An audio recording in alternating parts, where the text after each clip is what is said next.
ഓം ശാന്തി 13/7/2024 പ്രഭാത മുരളി. മധുരമായ കുട്ടികളെ, രക്ഷാബന്ധനത്തിന്റെ ഉത്സവം പ്രതിജ്ഞയുടെ ഉത്സവമാണ്. ഇത് സംഗമയുഗത്തിൽ നിന്നാണ് ആരംഭിക്കുന്നത്. ഇപ്പോൾ നിങ്ങൾ പവിത്രമാകാനും ആക്കി മാറ്റാനുമുള്ള പ്രതിജ്ഞ ചെയ്യുന്നു. ചോദ്യം: നിങ്ങളുടെ എല്ലാ കാര്യവും ഏതൊരാധാരത്തിലാണ് സഫലമാകുക? എങ്ങനെ പേര് പ്രശസ്തമാവുന്നു? ഉത്തരം: ജ്ഞാനബലത്തോടൊപ്പം യോഗത്തിന്റെയും ബലമുണ്ടെങ്കിൽ എല്ലാ കാര്യങ്ങളും സ്വതവേ തയ്യാറായിക്കൊള്ളും. യോഗം വളരെ ഗുപ്തമാണ്. ഇതിലൂടെ നിങ്ങൾ വിശ്വത്തിന്റെ അധികാരിയായി മാറുന്നു. യോഗത്തിലിരുന്നു കൊണ്ട് മനസ്സിലാക്കി കൊടുക്കുകയാണെങ്കിൽ പത്രപ്രവർത്തകർ താനെ നിങ്ങളുടെ സന്ദേശം അച്ചടിക്കും. പത്രങ്ങളിലൂടെ തന്നെയാണ് നിങ്ങളുടെ പേര് പ്രശസ്തമാകേണ്ടത്. ഇതിലൂടെയാണ് വളരെ പേർക്ക് സന്ദേശം ലഭിക്കുക. ഓം ശാന്തി. ഇന്ന് കുട്ടികൾക്ക് രക്ഷാബന്ധനത്തെക്കുറിച്ച് മനസ്സിലാക്കി തരുന്നു. കാരണം അതിപ്പോൾ സമീപത്താണ്. കുട്ടികൾ രാഖി അണിയിക്കുന്നതിന് വേണ്ടി പോകുന്നു. ഏതൊന്നാണോ കഴിഞ്ഞുപോയത് അതിന്റെയാണ് ഉത്സവം ആഘോഷിക്കുന്നത്. ഇത് കുട്ടികൾക്കറിയാം. 5000 വർഷങ്ങൾക്ക് മുൻപും ഈ പ്രതിജ്ഞാപത്രം എഴുതിച്ചിരുന്നു. ഇതിന് വളരെയധികം പേരുകൾ നൽകിയിരുന്നു. ഇത് പവിത്രതയുടെ അടയാളമാണ്. എല്ലാവരോടും പറയണം, പവിത്രമാകുന്നതിനുള്ള രാഖി അണിയൂ. ഇതറിയാം. സത്യയുഗത്തിന്റെ ആദിയിലാണ് പവിത്ര ലോകം ഉണ്ടാകുന്നത്. ഈ പുരുഷോത്തമ സംഗമയുഗത്തിൽ തന്നെയാണ് രാഖി ഉത്സവം ആരംഭിക്കുന്നത്. പിന്നീട് ഭക്തി ആരംഭിക്കുമ്പോൾ ഈ ഉത്സവം ആഘോഷിക്കുവാൻ തുടങ്ങുന്നു. ഇതിനെയാണ് അനാദി ഉത്സവം എന്ന് പറയുന്നത്. അതും എപ്പോഴാണ് ആരംഭിക്കുന്നത്? ഭക്തി മാർഗം മുതൽക്ക്. കാരണം സത്യയുഗത്തിൽ ഈ ഉത്സവം തന്നെ ഉണ്ടാകുകയില്ല. ഇത് ഇവിടെയാണ് ഉണ്ടാകുന്നത്. എല്ലാ ഉത്സവങ്ങളും സംഗമയുഗത്തിലാണ് ഉള്ളത്. അത് തന്നെ പിന്നീട് ഭക്തി മാർഗം മുതൽക്ക് ആരംഭിക്കുന്നു. സത്യയുഗത്തിൽ യാതൊരു ഉത്സവവും ഉണ്ടാകുന്നില്ല. നിങ്ങൾ ചോദിക്കും, ദീപാവലി ഉണ്ടാകുമോ? ഇല്ല, അതും ഇവിടെയാണ് ആഘോഷിക്കുന്നത്. അവിടെ ഉണ്ടാകുകയില്ല. എന്താണോ ഇവിടെ ആഘോഷിക്കുന്നത് അത് അവിടെ ആഘോഷിക്കുവാൻ സാധിക്കില്ല. ഇതെല്ലാം കലിയുഗത്തിലെ ഉത്സവങ്ങളാണ്. രക്ഷാബന്ധനം ആഘോഷിക്കുന്നുണ്ട്. രാഖി എന്തുകൊണ്ടാണ് ആഘോഷിക്കുന്നത് എന്ന് എങ്ങനെ അറിയാൻ സാധിക്കും? നിങ്ങൾ എല്ലാവർക്കും രാഖി അണിയിച്ചു കൊടുക്കുന്നു. പാവനമാകാൻ പറയുന്നു. കാരണം ഇപ്പോൾ പാവന ലോകമാണ് സ്ഥാപിച്ചുകൊണ്ടിരിക്കുന്നത്. ത്രിമൂർത്തിയുടെ ചിത്രത്തിലും എഴുതപ്പെട്ടിട്ടുണ്ട്, ബ്രഹ്മാവിലൂടെ പാവന ലോകത്തിന്റെ സ്ഥാപന ഉണ്ടാകുന്നു. അതുകൊണ്ട് പവിത്രമാക്കുന്നതിന് വേണ്ടി രാഖി ബന്ധനം ആഘോഷിക്കുന്നു. ഇപ്പോൾ ജ്ഞാനമാർഗത്തിന്റെ സമയമാണ്. നിങ്ങൾ കുട്ടികൾക്ക് മനസ്സിലാക്കി തന്നിട്ടുണ്ട്, ഭക്തിയുടെ എന്തെങ്കിലും കാര്യം ആരെങ്കിലും കേൾപ്പിക്കുകയാണെങ്കിൽ അവർക്ക് മനസ്സിലാക്കി കൊടുക്കണം, നമ്മളിപ്പോൾ ജ്ഞാനമാർഗത്തിലാണ്. ജ്ഞാനസാഗരൻ ഒരേ ഒരു ഭഗവാനാണ്. ബാബ മുഴുവൻ ലോകത്തെയും നിർവികാരിയാക്കി മാറ്റുന്നു. ഭാരതം നിർവികാരിയായിരുന്നപ്പോൾ മുഴുവൻ ലോകവും നിർവികാരി ആയിരുന്നു. ഭാരതത്തെ നിർവികാരിയാക്കുന്നതിലൂടെ മുഴുവൻ ലോകവും നിർവികാരി ആകുന്നു. ഭാരതത്തെ വിശ്വം എന്ന് പറയില്ല. ഭാരതം വിശ്വത്തിലുള്ള ഒരു ഖണ്ഡമാണ്.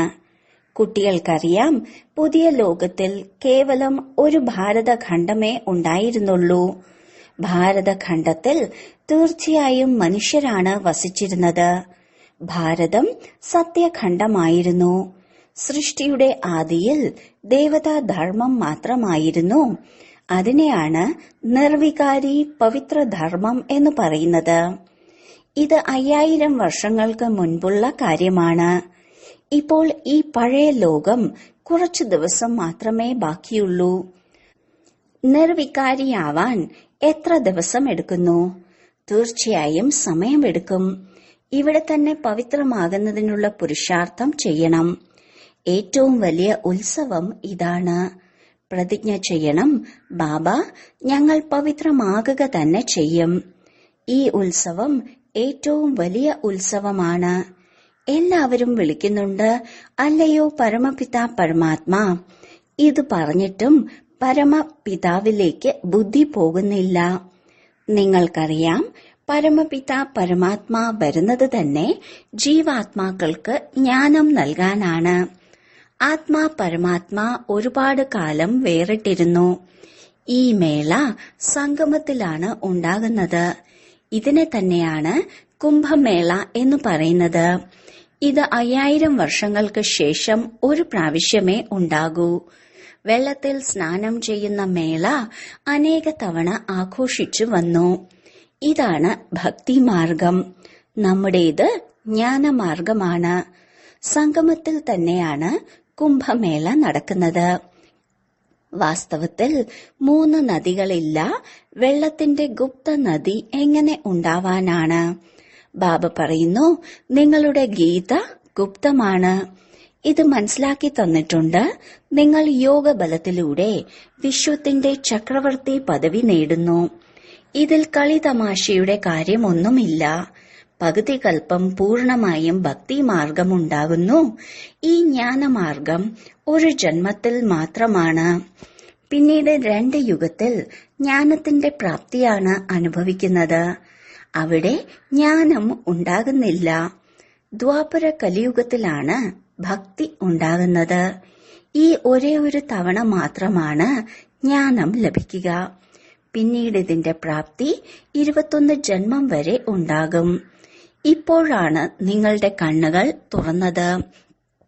ആദ്യം നിങ്ങൾ അജ്ഞാന നിദ്രയിലായിരുന്നു.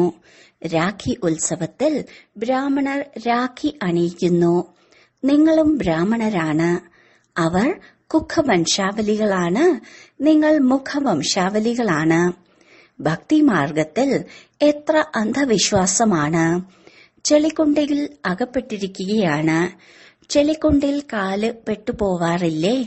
അതുപോലെ ഭക്തിയുടെ ചെളിക്കുണ്ടിൽ മനുഷ്യർ പെട്ടുപോയിരിക്കുകയാണ്. ഒറ്റയടിക്ക് കഴുത്ത് വരെ താണുപോയിരിക്കുന്നു. അപ്പോഴാണ് ബാബ രക്ഷയ്ക്ക് വേണ്ടി വരുന്നത്. ബാക്കി കുടുംബം മാത്രം അവശേഷിക്കുന്നു. അതിൽ പിടിച്ചാണ് വലിക്കുന്നത്. കുട്ടികൾ മനസ്സിലാക്കി കൊടുക്കുന്നതിന് വേണ്ടി വളരെയധികം പരിശ്രമിക്കുന്നുണ്ട്. കോടിക്കണക്കിന് മനുഷ്യരാണ്. ഓരോരുത്തർക്കും പറഞ്ഞു കൊടുക്കുവാൻ പ്രയാസമാണ്. നിങ്ങളുടെ പേര് പത്രങ്ങളിലൂടെയാണ് മോശമായത്. ഇവർ വീട് ഉപേക്ഷിപ്പിക്കുന്നു. സഹോദരി സഹോദരനാക്കി മാറ്റുന്നു. ആരംഭത്തിലുള്ള കാര്യം പത്രങ്ങളിലൂടെ എത്രയാണ് വ്യാപിച്ചത്. പത്രങ്ങളിലൂടെ കോലാഹലം സൃഷ്ടിച്ചു. ഇപ്പോൾ ഓരോരുത്തർക്കും മനസ്സിലാക്കി കൊടുക്കുവാൻ സാധിക്കില്ല. അവസാനം നിങ്ങൾക്ക് ഈ പത്രങ്ങൾ തന്നെയാണ് ഉപയോഗത്തിലേക്ക് വരിക. പത്രങ്ങളിലൂടെ തന്നെയാണ് നിങ്ങളുടെ പേര് പ്രശസ്തമാവുന്നത്. ഇപ്പോൾ ചിന്തിക്കൂ, മറ്റുള്ളവർക്ക് മനസ്സിലാക്കി കൊടുക്കാൻ എന്ത് ചെയ്യണം? രക്ഷാബന്ധനത്തിന്റെ അർത്ഥം എന്താണ്? എപ്പോഴാണോ ബാബ പാവനമാക്കാൻ വേണ്ടി വരുന്നത്, അപ്പോൾ ബാബ കുട്ടികളെ കൊണ്ട് പവിത്രതയുടെ പ്രതിജ്ഞ ചെയ്യിപ്പിച്ചിരുന്നു. പതിതരെ പാവനമാക്കി മാറ്റുന്ന ആളാണ് രാഖി ബന്ധിപ്പിച്ചത്. കൃഷ്ണന്റെ ജന്മം ആഘോഷിക്കുന്നുണ്ട്. അതിനുശേഷം തീർച്ചയായും സിംഹാസനത്തിലും ഇരിക്കണമല്ലോ. പക്ഷെ കൃഷ്ണന്റെ പട്ടാഭിഷേകത്തെക്കുറിച്ച് കാണിക്കുന്നില്ല. സത്യയുഗത്തിന്റെ ആരംഭത്തിൽ ലക്ഷ്മി നാരായണനായിരുന്നു. അവരുടെയാണ് പട്ടാഭിഷേകം ഉണ്ടായത്. രാജകുമാരന്റെ, അതായത് കൃഷ്ണന്റെ ജന്മം ആഘോഷിക്കുന്നുണ്ട്. പക്ഷെ പട്ടാഭിഷേകം കാണിക്കുന്നില്ല. ദീപാവലിക്ക് പട്ടാഭിഷേകം ഉണ്ടാകുന്നു. സത്യയുഗത്തിൽ ഇത് വളരെ വലിയ ഉത്സവമായിരിക്കും. സംഗമത്തിലുള്ള കാര്യങ്ങൾ ഒന്നും തന്നെ അവിടെ ഉണ്ടാകില്ല. ഓരോ വീട്ടിലും പ്രകാശം ഉണ്ടാകേണ്ടത് ഇവിടെയാണ്. അവിടെ ദീപാവലി ആഘോഷിക്കുന്നില്ല. അവിടെ, അതായത് സത്യയുഗത്തിൽ, ആത്മാക്കളുടെ ജ്യോതി പ്രകാശിച്ചിരിക്കുകയാണ്. അവിടെ പട്ടാഭിഷേകമാണ് ആഘോഷിക്കുന്നത്, അല്ലാതെ ദീപാവലി അല്ല. ആത്മാക്കളുടെ ജ്യോതി മുഴുവനായും പ്രകാശിക്കാതെ തിരിച്ചു പോകാൻ സാധിക്കില്ല. ഇവിടെ എല്ലാവരും പതീതരാണ്. അവിടെ പാവനമാക്കുന്നതിനെക്കുറിച്ച് ചിന്തിക്കണം. കുട്ടികൾ ഇതിനെക്കുറിച്ച് ചിന്തിച്ച് ഉയർന്ന പദവിയുള്ള ആളുകളുടെ അടുത്തേക്ക് പോകുന്നു. കുട്ടികളുടെ പേര് മോശമായത് പത്രങ്ങളിലൂടെയാണ്. ഇനി പേര് പ്രശസ്തമാകുന്നതും ഇതിലൂടെയായിരിക്കും. കുറച്ചു പൈസ കൊടുക്കുകയാണെങ്കിൽ അവർ നന്നായി അച്ചടിക്കും. പക്ഷെ നിങ്ങൾ എത്ര സമയം ഇങ്ങനെ പൈസ കൊടുത്തുകൊണ്ടിരിക്കും? പൈസ കൊടുക്കുന്നതും കൈക്കൂലി നൽകുന്നതിന് സമാനമാണ്. ഇതിലൂടെ പ്രയോജനമില്ല. ഇന്നത്തെ കാലത്ത് കൈക്കൂലി കൂടാതെ ഒരു കാര്യവും നടക്കുന്നില്ല. നിങ്ങളും കൈക്കൂലി കൊടുക്കുകയാണ്, മറ്റുള്ള മനുഷ്യരും കൈക്കൂലി കൊടുക്കുന്നുവെങ്കിൽ രണ്ടു കൂട്ടരും ഒന്നായില്ലേ? നിങ്ങളുടേത് യോഗബലത്തിന്റെ കാര്യമാണ്. നിങ്ങൾക്ക് യോഗബലം ഇത്രയ്ക്കും ആവശ്യമാണ്. ഇതിലൂടെ നിങ്ങൾക്ക് ആരിലൂടെയാണെങ്കിലും കാര്യങ്ങൾ ചെയ്യിപ്പിക്കാൻ സാധിക്കണം. ജ്ഞാനത്തിന്റെ ഭൂം ഭൂം വിളി മുഴക്കണം. ജ്ഞാനബലം നിങ്ങളിലുണ്ട്. ഈ ചിത്രങ്ങളിലെല്ലാം ധാരാളം ജ്ഞാനമാണ്. യോഗം ഗുപ്തമാണ്. പരിധിയില്ലാത്ത സമ്പത്ത് നേടുന്നതിന് വേണ്ടി സ്വയം ആത്മാവാണെന്ന് മനസ്സിലാക്കി ബാബയെ ഓർമ്മിക്കണം. ഇത് ഗുപ്തമാണ്. ഇതിലൂടെ നിങ്ങൾ വിശ്വത്തിന്റെ അധികാരിയായി മാറുന്നു. എവിടെ ഇരുന്നു കൊണ്ടാണെങ്കിലും നിങ്ങൾക്ക് ഓർമ്മിക്കാൻ സാധിക്കും. കേവലം ഇവിടെ ഇരുന്നു കൊണ്ടുള്ള യോഗമല്ല സാധന. ജ്ഞാനവും യോഗവും രണ്ടും സഹജമാണ്. കേവലം 7 ദിവസത്തെ കോഴ്സ് നേടിയാൽ മതി. കൂടുതൽ ആവശ്യമില്ല. പിന്നീട് നിങ്ങൾ പോയി മറ്റുള്ളവരെയും തനിക്ക് സമാനമാക്കൂ. ബാബ ശാന്തിയുടെയും ജ്ഞാനത്തിന്റെയും സാഗരമാണ്. ഈ 2 കാര്യങ്ങളാണ് മുഖ്യം. ബാബയിൽ നിന്നും നിങ്ങൾ ശാന്തിയുടെ സമ്പത്ത് എടുത്തുകൊണ്ടിരിക്കൂ. ഓർമ്മയും വളരെ സൂക്ഷ്മമാണ്. നിങ്ങൾ കുട്ടികൾ പുറമേ ചുറ്റിക്കറങ്ങാൻ പോയാലും ബാബയെ ഓർമ്മിച്ചുകൊണ്ടിരിക്കൂ. പവിത്രമാകൂ. ദൈവിക ഗുണം ധാരണ ചെയ്യൂ. ഏതൊരു അവഗുണങ്ങളും ഉണ്ടാവരുത്. കാമത്തിന്റെ അവഗുണം വളരെ കടുത്തതാണ്. ബാബ പറയുന്നു, ഇപ്പോൾ നിങ്ങൾ പതീതമാകരുത്. പത്നി മുന്നിലുണ്ടെങ്കിലും നിങ്ങൾ സ്വയം ആത്മാവാണെന്ന് മനസ്സിലാക്കി എന്നെ ഓർമ്മിക്കൂ. കണ്ടിട്ടും കാണാതിരിക്കൂ. നമ്മൾ ജ്ഞാനസാഗരനായ അച്ഛനെയാണ് ഓർമ്മിക്കുന്നത്. നിങ്ങളെയും തനിക്ക് സമാനമാക്കി മാറ്റുന്നുവെങ്കിൽ നിങ്ങളും ജ്ഞാനസാഗരനായി മാറുന്നു. ഇതിൽ സംശയിക്കേണ്ട ആവശ്യമില്ല. ബാബ പരമാത്മാവാണ്. പരംധാമത്തിൽ വസിക്കുന്നു. അതുകൊണ്ടാണ് ഏറ്റവും ഉയർന്നവൻ, അതായത് പരമമായവൻ എന്ന് പറയുന്നത്. നിങ്ങളും അവിടെ തന്നെയാണ് വസിക്കുന്നത്. ഇപ്പോൾ നമ്പർ വൈസ് പുരുഷാർത്ഥമനുസരിച്ച് നിങ്ങൾ ജ്ഞാനം നേടിക്കൊണ്ടിരിക്കുകയാണ്. ആരാണോ പാസ് വിത്ത് ഓണർ അവരെയാണ് പൂർണ്ണ ജ്ഞാനസാഗരൻ എന്ന് പറയുക. ബാബയും ജ്ഞാനസാഗരനാണ്. നിങ്ങളും ജ്ഞാനസാഗരനാണ്. ആത്മാവ് ഒരിക്കലും ചെറുതും വലുതും ആകുന്നില്ല. പരമപിതാവ് വലുതല്ല. 1000 സൂര്യനേക്കാളും തേജോമയമാണ് എന്ന് പറയുന്നത് അന്ധവിശ്വാസമാണ്. ബുദ്ധിയിൽ ഏത് രൂപത്തിലാണോ ഭഗവാനെ ഓർമ്മിക്കുന്നത് അതിന്റെ സാക്ഷാത്കാരമാണ് ഉണ്ടാവുന്നത്. ഇതിൽ വിവേകം ആവശ്യമാണ്. ആത്മസാക്ഷാത്കാരവും പരമാത്മാ സാക്ഷാത്കാരവും ഏകദേശം ഒരുപോലെ തോന്നിക്കും. ബാബ തിരിച്ചറിവ് നൽകി, ഞാൻ തന്നെയാണ് പതിതപാവനനും ജ്ഞാനസാഗരനും. സമയത്തിനനുസരിച്ച് വന്ന് എല്ലാവരുടെയും സദ്ഗതി ചെയ്യുന്നു. ഏറ്റവും കൂടുതൽ ഭക്തി ചെയ്തതും നിങ്ങളാണ്. പിന്നീട് ബാബ നിങ്ങളെ തന്നെയാണ് പഠിപ്പിക്കുന്നതും. രക്ഷാബന്ധനത്തിനു ശേഷമാണ് കൃഷ്ണ ജന്മാഷ്ടമി ഉണ്ടാകുന്നത്. പിന്നീടാണ് ദസറ. വാസ്തവത്തിൽ ദസറയ്ക്ക് മുൻപായി കൃഷ്ണന് വരാൻ സാധിക്കില്ല. ആദ്യം ദസറ ഉണ്ടാവണം, പിന്നീട് കൃഷ്ണൻ വരണം. ഇതിന്റെ കണക്കിനെക്കുറിച്ചും നിങ്ങൾക്കറിയാം. ആദ്യം നിങ്ങൾക്ക് ഒന്നും തന്നെ അറിഞ്ഞിരുന്നില്ല. ഇപ്പോൾ ബാബ നിങ്ങളെ എത്ര വിവേകശാലിയാക്കിയാണ് മാറ്റിയത്. ടീച്ചർ വിവേകശാലിയാക്കി മാറ്റുന്നു. ഇപ്പോൾ നിങ്ങൾക്കറിയാം, ഭഗവാൻ ബിന്ദു സ്വരൂപമാണ്. വൃക്ഷം എത്ര വലുതാണ്. ആത്മാക്കൾ മുകളിൽ ബിന്ദു രൂപത്തിലാണ് വസിക്കുന്നത്. മധുരമധുരമായ കുട്ടികൾക്ക് ബാബ മനസ്സിലാക്കി തന്നിട്ടുണ്ട്, വാസ്തവത്തിൽ ഒരു സെക്കൻഡിൽ വിവേകശാലിയായി തീരണം. പക്ഷെ കല്ല് ബുദ്ധികൾ മനസ്സിലാക്കുകയില്ല. ഇല്ലെങ്കിൽ ഇത് ഒരു സെക്കൻഡിന്റെ കാര്യമാണ്. പരിധിക്കുള്ളിലുള്ള അച്ഛൻ നിങ്ങൾക്ക് ഓരോ ജന്മവും പുതിയത് ലഭിക്കുന്നു. ഈ പരിധിയില്ലാത്ത അച്ഛൻ ഒരു പ്രാവശ്യം വന്ന് 21 ജന്മത്തേക്കുള്ള സമ്പത്ത് നൽകുന്നു. ഇപ്പോൾ നിങ്ങൾ പരിധിയില്ലാത്ത അച്ഛനിൽ നിന്ന് പരിധിയില്ലാത്ത സമ്പത്ത് നേടുന്നു. നിങ്ങളുടെ ആയുസ്സും വർദ്ധിക്കുന്നു. 21 ജന്മത്തേക്കും നിങ്ങൾക്ക് ഒരച്ഛനായിരിക്കും എന്നല്ല ഇതിനർത്ഥം. അതായത് നിങ്ങളുടെ ആയുസ് വർദ്ധിക്കുന്നു. നിങ്ങൾ ഒരിക്കലും ദുഃഖം കാണുന്നില്ല. അവസാന സമയത്ത് നിങ്ങളുടെ ബുദ്ധിയിൽ ഈ മുഴുവൻ ജ്ഞാനവും ഉണ്ടാവും. ബാബയെ ഓർമ്മിക്കണം, സമ്പത്ത് നേടണം. കുട്ടി ജനിച്ചാൽ അപ്പോൾ തന്നെ അവകാശിയായി മാറുന്നു. ബാബയെ തിരിച്ചറിഞ്ഞുവെങ്കിൽ ബാബയെയും സമ്പത്തിനെയും ഓർമ്മിക്കൂ, പവിത്രമാകൂ, ദൈവിക ഗുണം ധാരണ ചെയ്യൂ. ബാബയും സമ്പത്തും എത്ര സഹജമാണ്. ലക്ഷ്യവും മുന്നിലുണ്ട്. ഇപ്പോൾ കുട്ടികൾക്ക് ഈ കാര്യത്തെക്കുറിച്ച് ചിന്തിക്കണം.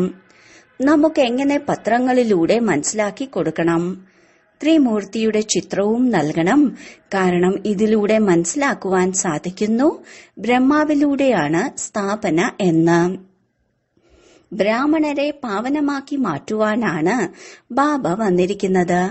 അതുകൊണ്ടാണ് രാഖി അണിയിക്കുന്നത്.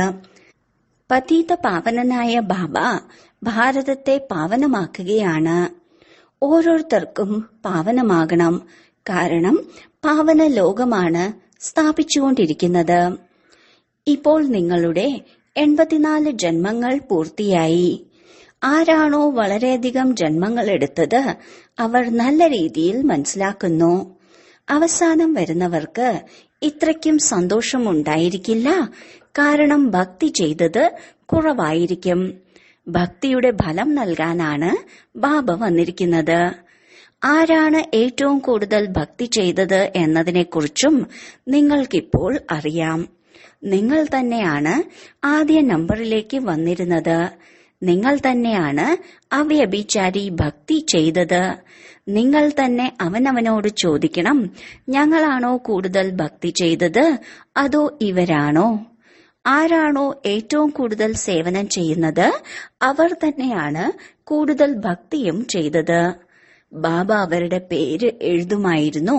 കുമാരക, അതായത് ദാദി പ്രകാശ്മണി, ജനക്, ദാദി ജാനകി, മനോഹർ, ഗുൽസാർ എന്നിവർ.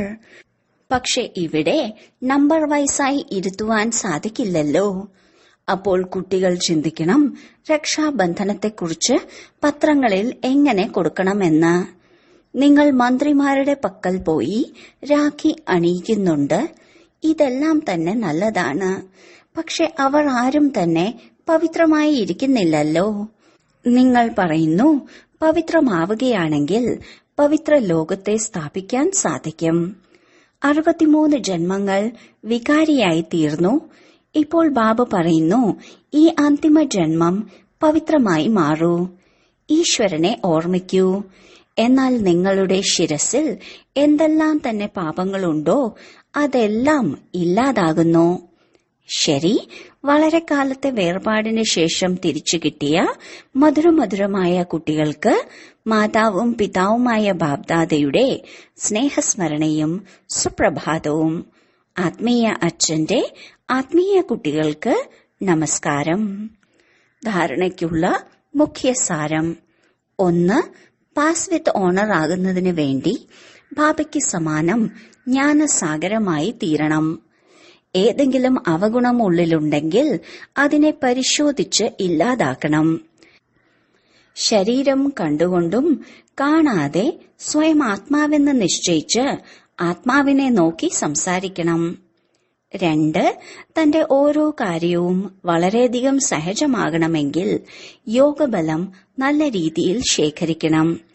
പത്രങ്ങളിലൂടെ ഓരോരുത്തർക്കും പാവനമാകുന്നതിന്റെ സന്ദേശം നൽകണം. തനിക്ക് സമാനമാക്കി മാറ്റുന്നതിനുള്ള സേവനം ചെയ്യണം. വരദാനം: ദേഹബോധത്തെ ദേഹി അഭിമാനി സ്ഥിതിയിലേക്ക് പരിവർത്തനം ചെയ്യുന്ന പരിധിയില്ലാത്ത വൈരാഗിയായി ഭവിക്കൂ. പോകെ പോകെ അഥവാ വൈരാഗ്യം ഖണ്ഡിതമാകുന്നുണ്ടെങ്കിൽ അതിന്റെ മുഖ്യ കാരണമാണ് ദേഹബോധം. ഏതുവരെ ദേഹബോധത്തിന്റെ വൈരാഗ്യമില്ലയോ അതുവരെ ഏത് കാര്യത്തിന്റെയും വൈരാഗ്യം സദാകാലം നിലനിൽക്കുകയില്ല. സംബന്ധത്തോട് വൈരാഗ്യം ഇതത്ര വലിയ കാര്യമല്ല.